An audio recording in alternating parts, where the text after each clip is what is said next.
Samantala, Idol, binigyang pansin naman po ng lokal na pamahalaan ng Mangaldan, Pangasinan ang kapakanan at karapatan ng mga kabataan bilang bahagi ng pagdiriwang National Children's Month ngayong Nobyembre.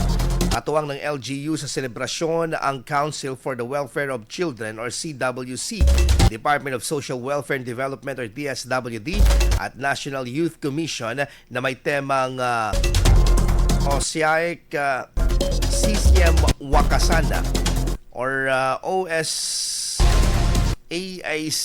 at CSA EM Wakasan, kaligtasan at karapatan ng bata ipaglaban.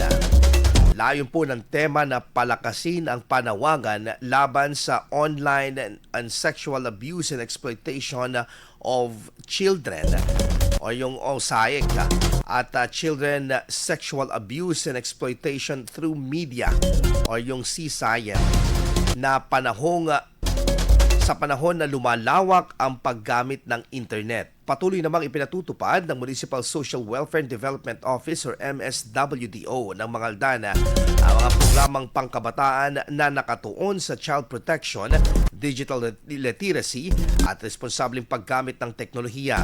Samantala, nakiisa rin ang bayan ng Manawag sa nasabing pagdiriwang habang nagsagawa naman ng Children's Congress ang lungsod ng Dagupan bilang bahagi ng kanilang advokasya para sa kaligtasan ng kabataan.